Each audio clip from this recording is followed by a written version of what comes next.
હું છું આપની હોસ્ટ કિંજલ પટેલ અને આ વર્ષે શ્રી ખોડલધામ સમિતિ અંકલેશ્વરમાં આપ બધાનું સ્વાગત છે.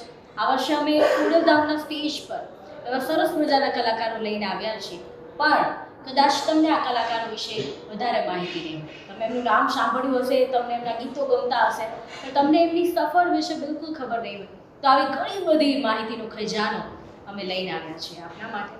આ વર્ષે અત્યારે અમારી સાથે છે બહુ જ નાની ઉંમરમાં પ્રખ્યાત થઈ ગયેલા અને જેમના માટે કહી શકાય કે શું એમને જન્મથી જ મળેલા છે એવા કવિ રબારી.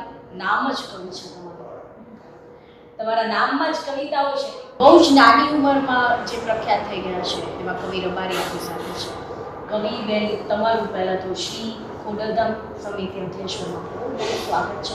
હંમેશા ખોડલધામમાં તમે પરફોર્મ કરવાના છો. તો તમારી શરૂઆતથી આપણે કેટલા નાના હતા ત્યારે તમે ગાવાની શરૂઆત? હું બીજા ધોરણમાં ભણતી હતી અને સ્કૂલમાં બસ બધા બેઠા હતા, ટીચર હોમવર્ક કરાવતા હતા બધા રાઉન્ડમાં, અને હું ગાતી હતી.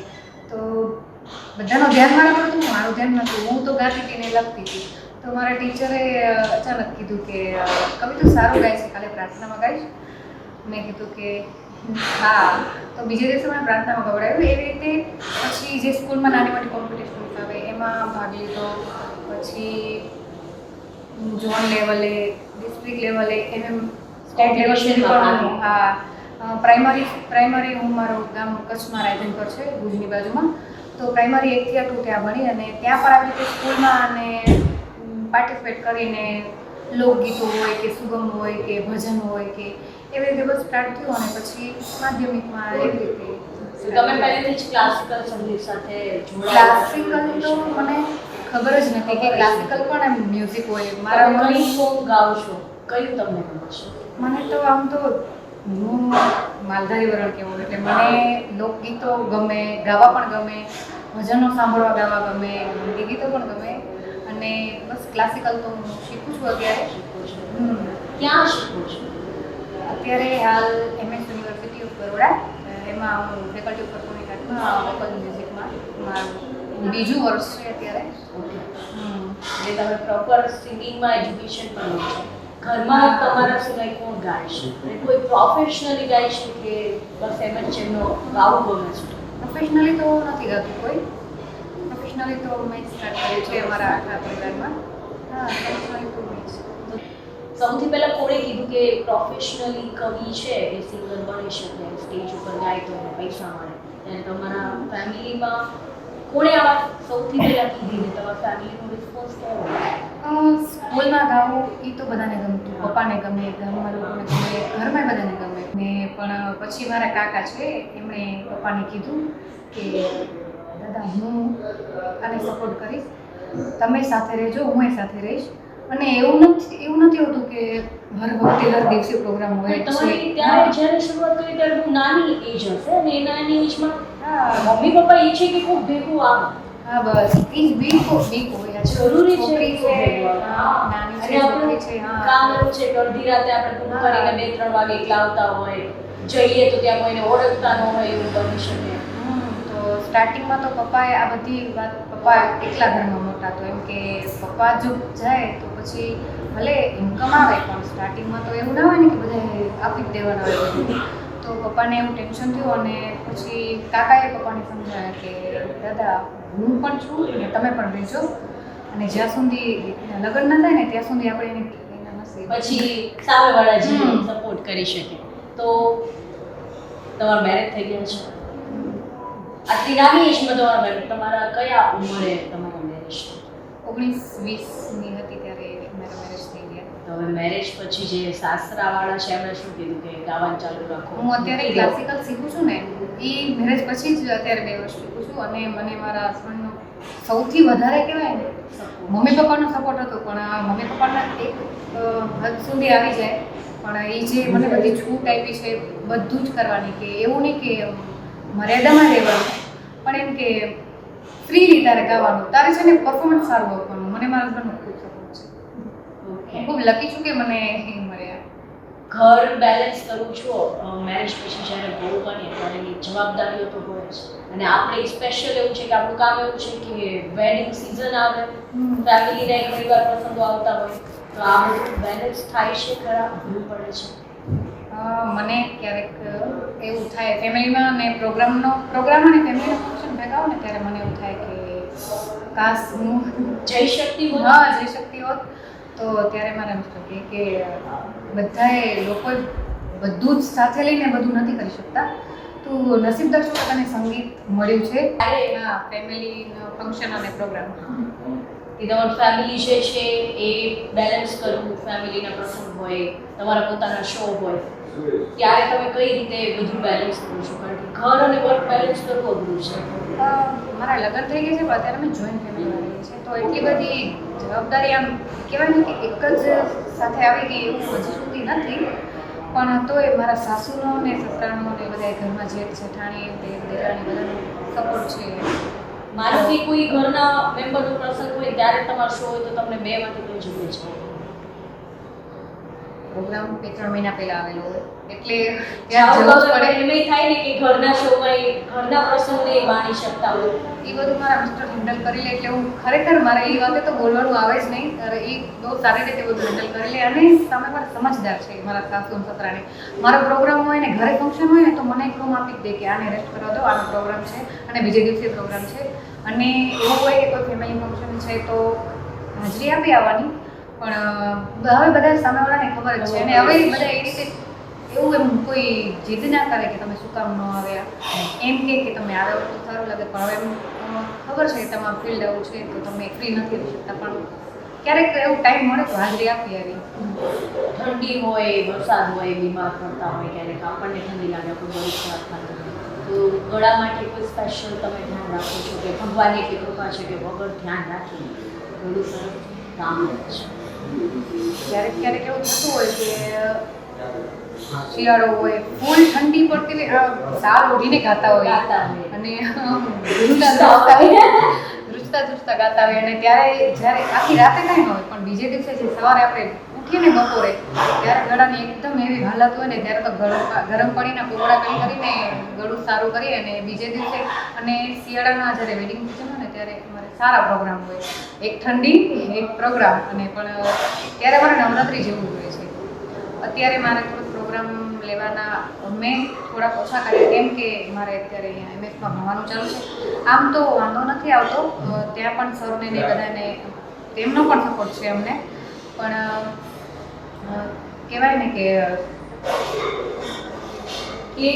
એ લોકો એમ કહે છે કે અત્યારે જે આ ઉંમર છે તો પહેલાં તમારે થોડી પ્રેક્ટિસને ભણવા ઉપર ધ્યાન દો જિંદગી આખી પડે છે શો કરવા માટે એવું કહેતા હશે ઘણા પછી તમને પ્રોગ્રામ જલ્દી મળવાનું છે એવું તો અત્યારે જો શીખવા પાછળ ફૂલ મહેનત કરીને આગળ આવો પણ ક્યારેક એવું થતું છે કે આપણે શીખવા પાછળ ટાઈમ કરીએ ને ત્યારે એવાય થોડુંક દુઃખ થાય પણ મારે છે ને વાંધો નથી આવતો વધુ પડતો કેમ કે એક્ઝામના ટાઈમમાં જ મેનેજ કરવાનું હોય છે ઓકે હા એટલે એમાં પણ મૂકવા પડ્યા હોય છે ઘણા બધા પ્રોગ્રામ 2-3 એવું તો હંમેશા થતું રહે છે કે તમારા એક પ્રોગ્રામ આવે તમારે બીજા જવા દેવા આ તો બે ભેગું કર્યું છે તો એ થોડુંક તો કરવાનું છે પણ આ થોડોક ટાઈમ માટે છે હા બસ થોડોક ટાઈમ માટે છે બસ ગ્રેજ્યુએશન પૂરું થાય એટલે પછી પ્રોગ્રામ કરવાના છે સિંગિંગ સિવાય બીજું શું ગમે છે તમને કંઈક ફેવરિટ હશે ને સિંગિંગ ના હોય ત્યારે તમે આ કરતા હોય કાંઈ પણ રસોઈ કરી ગમે ફરવું ગમે મૂવી જોવા ગમે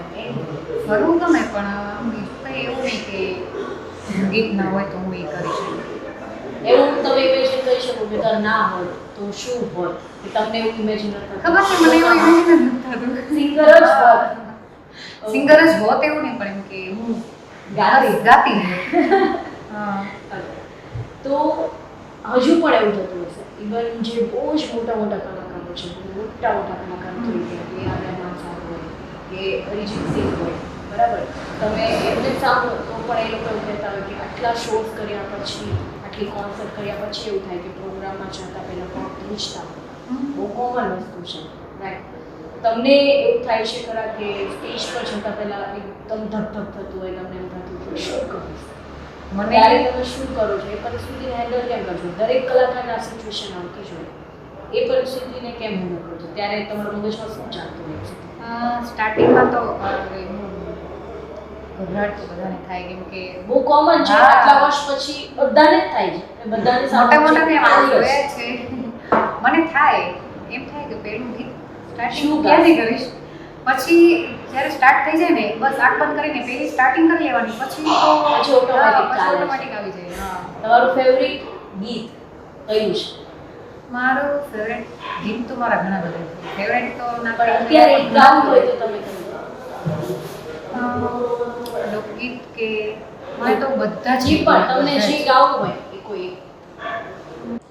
તમારો ફેવરિટ સિંગર કોણ છે અને ફેવરિટ સોંગ કયું છે? ફેવરેટ સિંગર તો કોઈ એક તો ના કહી શકાય કેમ કે ઘણા ઘણા બધા છે અને ઘણા બધા સારું પણ ગાય છે. અને એમાં છે કીર્તિદાનભાઈ ગઢવી, પછી ઓસમાનભાઈ મીર, પછી અમારા કચ્છના એક દેવરાજભાઈ ગઢવી કરીને છે, નાનો ડેરો તરીકે એમનું અત્યારે નામ છે, અને સિનિયર છે પણ એ અત્યારે છેલ્લી પેઢી છે કે જે કચ્છી સોંગ ગાતી હશે, અને એ કચ્છી ગાય ને અમારા શીખેલાનું કાંઈ ન આવે, એ એવું ગાય ને એમની બાજુમાં કદાચ ગમે એવા કોઈ સારા ભણેલા શીખેલા બેઠા છે ને તો એમની સામે નહીં આવે એવું એમનું એવા એમના ગીતો છે કચ્છી. કેમ કે એ સાઈડ છે ને કચ્છી લોકો આમ આપણે કેમ ગુજરાતી બોલીએ એવી રીતે એ કચ્છી બોલે છે, તો હવે જેનો બોલવાનો ટેકો હોય એનો ગાવાનો ટેકો કેવો હશે. એટલાની પણ સરસ હતી. હા હા, અને ગઢવી છે એટલે તો પહેલા તમારી ફેવરિટ ગીતની બે કડી થઈ છે. ફેવરેટ ગીતની મેં કરી, આમ તો મારા ઘણા બધા ફેવરેટ ગીત છે, ઓલમોસ્ટ બધાય, પણ મને બધાય ગીતો ગમે. 90sના ગમે, ગુજરાતી ગમે, ભજનો ગમે, ગઝલો ગમે, હિન્દી ગમે, ભજન ગુજરાતી લોકગીત બધાય. પણ હમણાં સિંગર હોય એને બધા ગીતો ગમે છે એટલે જે સિંગર. પણ તમારા કોઈ આલ્બમ આવેલા છે એવું કંઈ ખરું? તમે શૂટ કરીને કોઈ યુટ્યુબ ઉપર તમારા કોઈ ગીતો આવેલા છે? હું છે ને અત્યાર સુધી મને 4-5 વર્ષ થયા છે આ ફિલ્ડમાં પ્રોફેશનલી કામ કરતા, અને મેં ઘણા બધા આલ્બમ કર્યા છે, આલ્બમ સોંગ કર્યા છે. અને પહેલાં તો હું બીજા થ્રુ આલ્બમ કરતી કે મારે ખાલી ગાવાનું, એમને શૂટિંગ ને બધું એમનું હોય. અને પણ હવે અત્યારે અમે અમારી ટૂંક જ સમયમાં અમારી યુટ્યુબ ચેનલ ચાલુ કરી છે જેનું નામ છે કવિરાબેન ઓફિશિયલ, અને એનામાં મેં મારું ફર્સ્ટ સોંગ કર્યું છે ખોડિયાર માતાજીનું. શું બધુભાઈ શબ્દ લખ્યા છે, બધુભા ગઢવી અમારી ભાવનગરના છે, બહુ સારું લખ્યું છે, અને ધવલભાઈ કાકડિયાએ મ્યુઝિક આપ્યું છે, અને ખોડિયાર માતાજીનું ગીત છે તો એ ગાઈશ. ખોડલ માવડી રે તું દયાળી ખમકારી માતારો છે આધાર, મગરવાડી તુહી ગાડી માતારો છે આધાર, ખોડલ માવડી રે. અને આનો અંતરના શબ્દો બહુ મસ્ત છે. હાકલ કરું જા હૈયા ન ભાવે ખમ્મા કહી ખોડે લેતી, મનની વાતો બધી જાણે તું માવડી અણ વખતે ઊભી રહેતી, હાકલો કરું જા હૈયા ન ભાવે ખમ્મા કહી ખોડે લેતી, મનની વાતો બધી જાણે તું માવડી અણ વખતે ઊભી રહેતી, દુઃખ હરનારી રે કર રખવાડી હે તાળી માતારો છે આધાર, ખોડલ માવડી રે. ખરેખર તમારો અવાજ એટલો બધો સરસ છે. અત્યાર સુધી જે ધીરું બોલતા હતા, જ્યારે એમને ગાવાનું કીધું તો કંઈક અલગ જ સૂર નીકળ્યા. એટલે ખરે એમ થાય છે કે જો કોઈ રિધમ વગર, સેનાઈ વગર, કોઈ ઢોલ વગર જો સાંભળવાની એમ મજા આવે, તો જ્યારે ખોડલધામમાં નવરાત્રિમાં આખી રિધમ હશે, આખી ટીમ હશે, ત્યારે કેટલી મજા આવશે.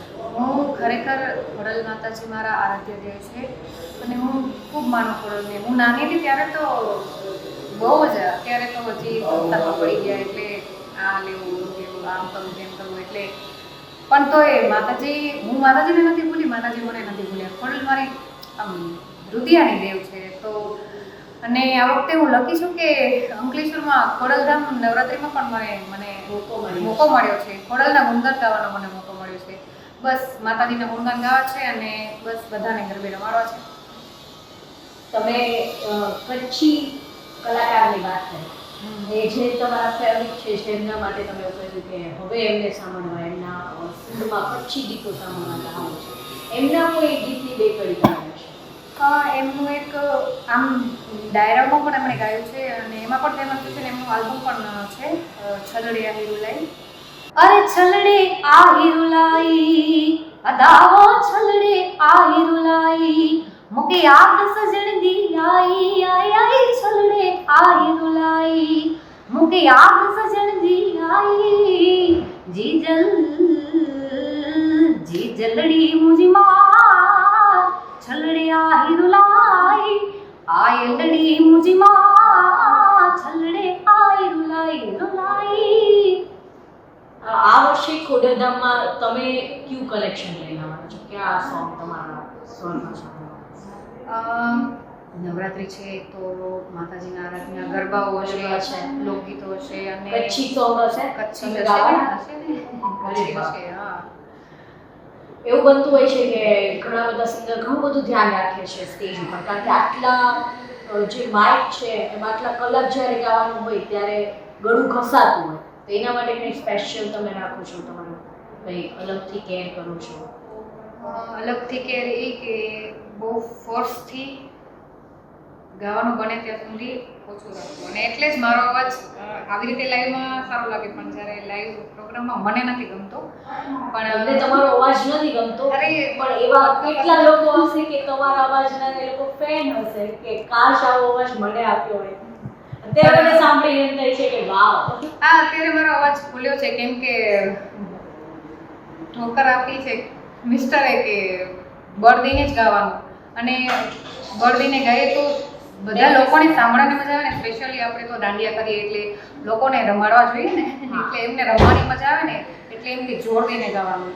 તો બસ હવેથી મેં આમ થોડુંક કામ કર્યું છે. હા, પીવાનું પાણી તમે તમારે બોટલ લઈ જાઓ, ગરમ પાણી લઈ જાઓ, ઘણા બધા આવું બધું કરતા હોય છે, એવું કંઈ તમે કરો છો? હા, જ્યારે ગળું ખરાબ હોય કે ત્યારે ગરમ પાણી લઈ જાઉં, બાકી તો નોર્મલ પાણી મને ચાલે. અત્યાર સુધી એવું ક્યારે થયું છે કે તમે બીમાર હોય, તમારું ગળું ખરાબ હોય અને પ્રોગ્રામ હોય અને તમે એ પ્રોગ્રામ કર્યો, એવું થયું છે? હા, અને ખરેખર એ પ્રોગ્રામ મારો હતો, ડાયરો હતો બનાસકાંઠા સાઈડ અને ઘણું એટલું ખરાબ હતું ને પણ ત્યારે ખરેખર લોકોનો કહેવું પડે એવો જેમણે મને બોલાવી હતી ને એમણે મને ખૂબ સપોર્ટ આવ્યો. મારું ગળું ખરાબ હતું, ખરેખર હું ગાવાની હાલતમાં જ નથી પણ છતાં એમણે કીધું ના બેન તમે બેસો, અમે તમને સપોર્ટ કરશું. અને ખરેખર મને ખબર છે કે ત્યારે મારું પરફોર્મન્સ કેવું હતું પણ તોય એમણે સારો સપોર્ટ આપ્યો. એટલે બસ એક એ પ્રોગ્રામ એવો છે કે જેમાં મને ગાવાની પણ તકલીફ હતી પણ બાકી તો એવો જ થાય છે કે સ્ટેજ ઉપર જઈએ ત્યારે સારું થઈ જાય ને ઉતરીએ ત્યારે પાછું ફીવર ચાલુ. અચ્છા, ઘણા જુદી જુદી પ્રકારના શો હોય, લાઈક વેડિંગના ગરબા, લગ્નના ગરબા હોય, નવરાત્રિ છે, પછી તમે કહો છો ડાયરા છે. તમારો ફેવરિટ શો કયો છે? તમને શેમાં સૌથી વધારે મજા આવે છે? મને તો સૌથી વધારે મજા આવે છે દાંડિયામાં. ઓકે, ગરબા રમાડવા. કેમ કે ત્યારે લોકો બેઠા હોય ત્યારે સાંભળે એ પણ ગમે, ડાયરો પણ ગમે કેમ કે ત્યારે આપણને ખરેખર લોકો સાંભળે છે કે આમની ગાયકી કેવી છે. બાકી રમવામાં તો બધાએ રમવામાં વધારે ધ્યાન હોય અને ગાવામાં પણ હોય પણ મને તો દાંડિયા ગમે બધાને રમાડવા. સો આગળ હજી તમારી એજ બહુ નાની છે, આટલી એજમાં પણ તમે આટલું સરસ કરી રહ્યા છો. આગળ જતાં તમારા શું સપના છે, શું ગોલ છે, આગળ તમારે શું કરવું છે? બસ સપના તો એ જ છે કે બસ આમાં માતાજી પ્રગતિ કરાવે તો આપણે જવું છે આગળ, બાકી આપણે ગાવાનું તો મૂકવાના નથી. ક્યાં ક્યાં કલાકારો સાથે અત્યાર સુધી તમારો સ્ટેજ સ્ટેજ છે ગીતાબેન રબારી. ગીતાબેન રબારી અમારા ફેવરેટ છે, અમારા રશ્મિતાબેન રબારી છે, પછી હિન્દીમાં સ્ટાર્ટ સાંભળું, ગુજરાતીમાં ઐશ્વર્યા મધુદાને સાંભળ્યું, બધા મારા ફેવરેટ કલાકાર છે અને આમ આઈડલ પણ કહી શકાય. સૌથી વધારે તમે ઇન્સ્પાયર કોનાથી થાય છે? કોણ તમને ઇન્સ્પાયર કરે છે? ફોર ફિમેલ સિંગર અને કયા મેલ સિંગરને જોઈને તમને એમ થાય છે કે મને આ લેવલ સુધી પહોંચવું છે, મને આવું બનવું છે? એ તો જ્યારે નાના હતા ને ત્યારે આમ અમારા ગામડા સાઈડ કીર્તિદાનભાઈ આવતા ને ત્યારે કીર્તિદાનભાઈ આવતા કે ગમે કોઈ મોટા કલાકાર આવે ને ત્યારે તો સ્ટેજ જ એવડું મોટું હોય ને કે કલાકાર તો અને ત્યારે ખબર ન હોય કે આ નામના કલાકાર છે કે આ બધું શું હા, છે, કે આ બધું જેમના શું માટે છે. આટલી બધી સજાવટ હા, આવે છે, સજાવટ છે. બસ એવું હોય કે એક ધાર્મિક પ્રસંગ છે અને બધા ભજન કરવા ભેગા થયા છે. તો ત્યારે એવું હતું કે કેવા બધા સ્ટેજ ઉપર બેસે ને અમારા પહેલી હરોળે નહીં, બીજી હરોળે નહીં, આપણે તો છેલ્લે બેસતા સાંભળતા અને ત્યાંથી ભગવાન માતાજી સ્ટેજ પર બેસાડ્યા છે, ગાવાનો મોકો આપ્યો છે, એનાથી બધું શું હોય. છેલ્લી હરોળમાં બેસતા ત્યારે ક્યારે ખબર હતી કે એક વખત આપણે ત્યાં સ્ટેજ ઉપર જે જગ્યાએ અત્યારે કીર્તિભાઈ ઉભા છે એ જગ્યાએ આપણે હા, કોઈનું ધ્યાન હોય કે ન હોય, મારું ધ્યાન ત્યાં જ હોય કે હું આવું ક્યારે ગઈ, ક્યારે કરીશ, ક્યારે કરીશ, મને આપણા લોકો ક્યારે સાંભળવા આવશે એવું થતું. અને પણ એમાં મને એમની મહેનત ખૂબ જ હોય છે, મને ખબર છે. અને આપણે પણ મહેનત ચાલુ છે. મહેનત તો જોઈએ એ છે કે ખાલી ગાવું હોય નહીં, લોકોને આપણા પરફોર્મન્સ તરફ આકર્ષિત કઈ રીતે કરવા એ પણ શીખવા જેવું છે. ખાલી ગાવું તો શીખી લેવાય. હા. So thank you so much. કવિ રબારી આજે અંકલેશ્વરના આંગણે ખોડલધામના સ્ટેજ પર આવવાના છે. એક એવું વ્યક્તિત્વ કે જેમના માટે એવું કહી શકાય કે તમે દિલથી સપના જુઓ ને તો એ સાચા જ પડે. બહુ નાના હતા અને પાછલી હરોળમાં જ્યારે મોટા કલાકારોને જોયા હશે ત્યારે એમણે વિચાર્યું હશે કે મારે પણ ત્યાં પહોંચવું છે, અને આજે એ સ્ટેજ ઉપર એ ઊભા છે. તો આ ખોડલધામ 2025ના આવા સિંગર છે જે તમને ગર્વ જમાવશે. ફરી મળશું. બાય.